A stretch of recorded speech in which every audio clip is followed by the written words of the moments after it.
Thompson, Scott Grayson, sitting in the studio for the one, the only, Mike Gill. But he's never far from our thoughts. In fact, we scheduled him to come on at this time, not knowing that the Sixers were going to do what they did, not knowing that the Flyers were going to do what they did, but it's a little perfect, quite frankly. I don't like that they lost, but I like that our guest is scheduled in this slot. I'm going to read a couple tweets here before we kick it out to Mike. Darren says, let's face it, our winter sports teams stink, and the Eagles have to compete in the playoffs without league MVP. Could sports in Philly be worse today? And then very succinctly, Rich put up, Sixers are so frustrating at the end of games. The one, the only, the host of this program, Mike Gill, joining us now. Hello, MG. Happy Friday. Happy Football Friday. Peter, Scott, greetings. And salutations. So I know you stayed up and watched that entire Sixers game. Let's start there. Gill, they blew it again, and your Twitter feed had to blow up, correct? And your social media? Were you defending yourself last night till the wee hours of the morning? Yes, I watched. Yes, I was up. Yes, it's very frustrating. Yes, I got a ton of tweets sent my way.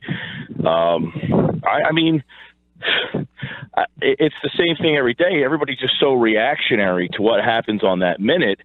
I'm not a reactionary person to what is in front of me at that moment. I mean, I certainly can say last night's game, can you be critical of the coach? Sure. Can you be critical of the team? Absolutely. But my job is to be objective and look big picture, not reactionary, knee-jerk reaction every single day. Sure, night to night, they frustrate the heck out of you. But some of the things that come with relying on a rookie point guard, you know, your best player being a 22-year-old kid, the next best player being a 23-year-old kid, you know, a short bench.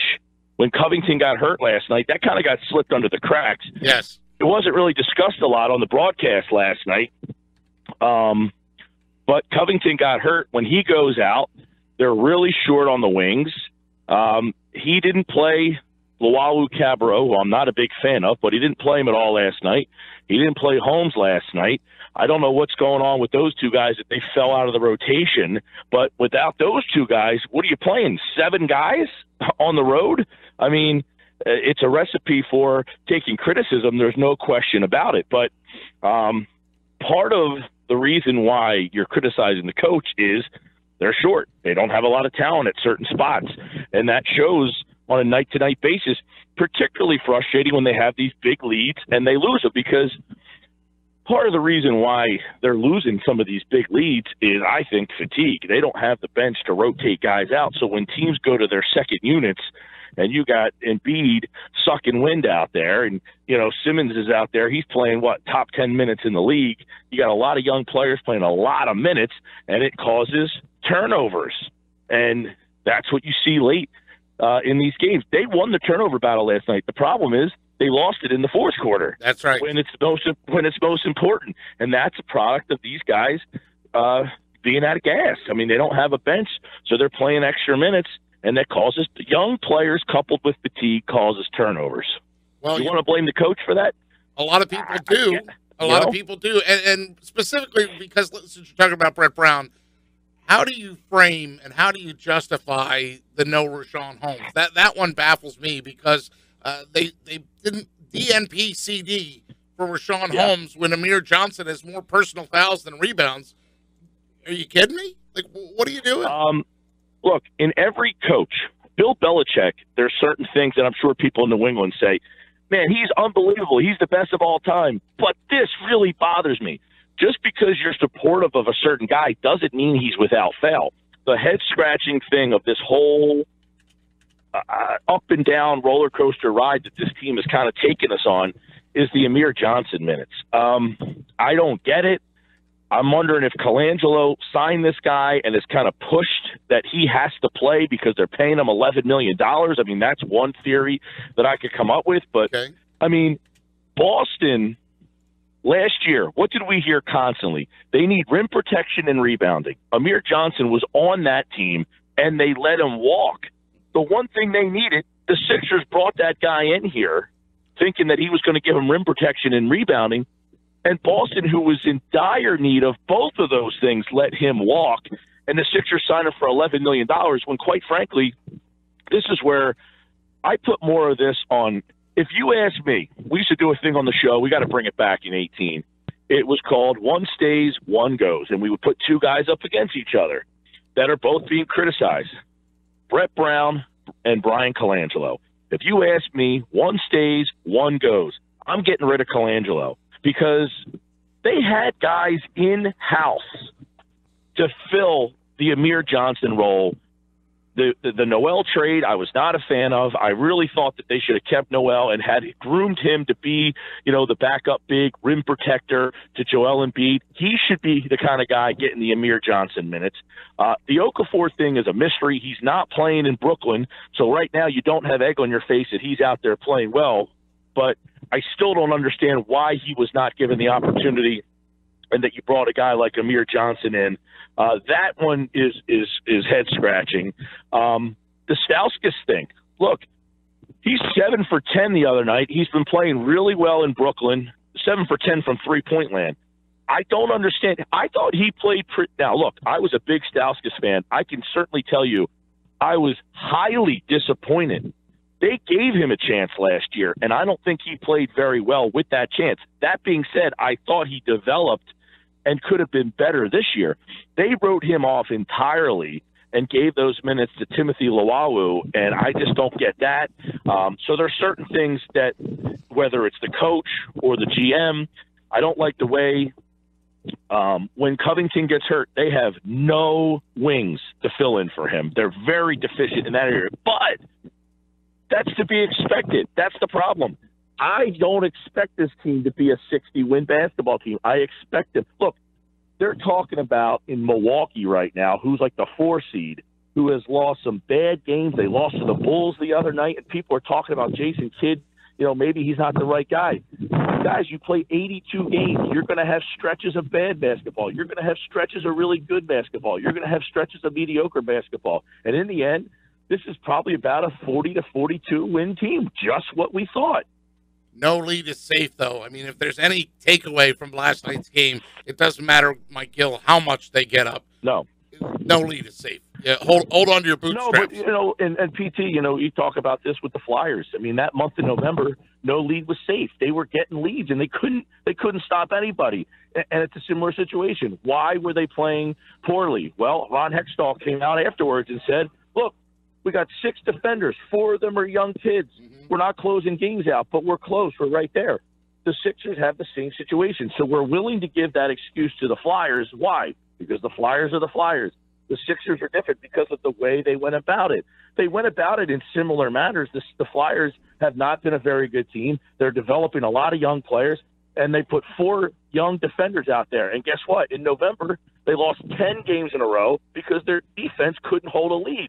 The Sixers are going through something similar right now with a lot of young players on that floor late in games.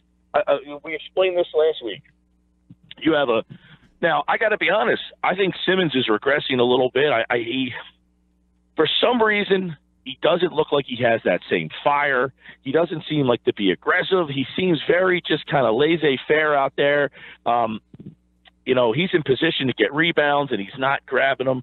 Nurkic last night, I mean, when you have these tough guys, that has given the Sixers all sorts of problems. I mean, Nurkic, Tanner on Christmas Day, these guys who work really hard, that is where the younger players need to get tougher, and you get tougher by playing NBA games. You get tougher by battling down there. Right now, they're getting a dose of some veteran tough guys in the paint, and they're getting their asses whipped. Did you you listened to the audio? Josh was surprised or it raised his eyebrows, all the NBA guys ripping on Embiid. Are you in that camp too? About him not practicing? That's correct. And the rumblings that are starting to come out, quite frankly, Mike, that Joel Embiid's sort of dictating, like, oh, my back's really flaring up. I don't think I'm going to play this one. Like, they paid this guy a lot of money, and he can't even make it through back-to-backs, and sometimes he's in the lineup, and sometimes he isn't. Well, I mean, I did hear Barkley, Shaq bring it up. I heard Barkley bring it up, and I heard Reggie Miller, that conversation at halftime. I did not. I know there's an article out there from Sports Illustrated, which I did not read yet, but I did not hear that there's some whispers that he is insinuating this. However, I think there's something to be said for the fact that the guy's not. It's the Allen Iverson syndrome, where he says, "How am I going to make my teammates better by practicing?" Well, when they see you out there, they got to get used to playing with you. These guys from I equated this the other day. When Embiid is probable, and then he gets yanked from the game at the last minute, it's the whole Little League theory of the best player on the team was going to play, and then his parents decided to take him on, their annual vacation right when the team got to the playoffs, and it was like, oh man, we made it this far, and now you're going to take the best player from us. The players are legitimately disappointed, I think, when he's not out there, because they understand the difference between the team with him and the team without him on the floor. I mean, the record speaks for itself. Now, that being said, I think the Sixers treat him with kid gloves way too much, and could he be saying, you know what, you guys have been telling me and dictating to me when I can play, now I'm going to tell you when I can practice. I mean, could he have this built up? I mean, it doesn't seem that that's the kind of kid or player he is, but there could be, could be coming from his agent saying, look, make sure you take it easy. Stuff. We don't know that, but he needs to get out there. I like what Barkley said. Get out there for a session and practice with the first team and do your 20 minutes. There's no question. Mark Jackson has talked about this a lot on our show, that his fatigue is a problem. He is not in full game shape yet. He's sloppy with the ball. And now it's gone to the entire rest of the team. And I'll just say, not only does Joel Embiid did he look fatigued last night, you said because of the short bench, and I agree, that the rest of the team looked fatigued. And by the way, Mike, I don't know that they're going to get their wind back or their air back when they play at elevation in Denver tomorrow night. I'm not optimistic. Let's just put it this way. 2 days in a row, Mike Gill, and I've basically teed you up and let you go so long that I forgot to get to the Sports Bash Awards. But we'll throw that out real quick as we wrap up the segment here and tell the listeners what the Sports Bash Awards are. You say stays and goes. We're going to bring that back in 2018. Well, this Sports Bash Awards is something we're going to do in 2018 as well. Well, that'll be on January 26th, our Friday show, the week of, with that down week where there's nothing going on with the Super Bowl or anything. We've got a bunch of categories that we've been working on the last couple of weeks. We'll put them on the website, and all the listeners can go there and vote for their favorite Philly moment of the year, the favorite Philly athlete of the year, the breakthrough athlete of the year, some Sports Bash guests of the year, all sorts of stuff. We're putting all the categories together. That should be up, ready to vote on sometime around New Year's Day. And today I've been working on the top 10 Philly stories of 2017. And I have a draft up. I got about 4 stories in the draft, and I had to take a little break because I was burning myself out thinking about all those stories. But, we'll have those up on the website. And, there's a lot going on. I mean, when we're back on Tuesday, the Eagles, will be wondering who they're going to play. I know, it'll be wild card weekend. The Sixers conversation never seems to stop right now. You get that polarizing divide. We'll see if the Flyers can, give us a playoff push here, if you will, in 2018. And I think the Phillies are going to be more interesting than we thought. I think Matt Klintak might still have another move up his sleeve here. So it should be interesting to keep an eye. So you read the tweet saying about the Philly, we're in a bad. I think we're in a great time for Philly sports. I mean, think about where they were in 15 and 16 as to where they are today. Things are way better than they were 2 years ago. Yeah, Darren's tweet, he's part of Negadelphia, and so are a lot of people, unfortunately. I tend to be in that category a lot, too. I'm quick to jump into the negative side, but I'm also quick to jump in and host the show with you, buddy, and we'll do that at the new year. When you come back on Tuesday, you and I will be together, so look forward to seeing you in person then. In the meantime, be safe. Keep working on all those projects. You're always working. And Happy New Year, Mike Gill. All right, guys. Happy New Year, everybody. And bundle up. It is bitter out there today.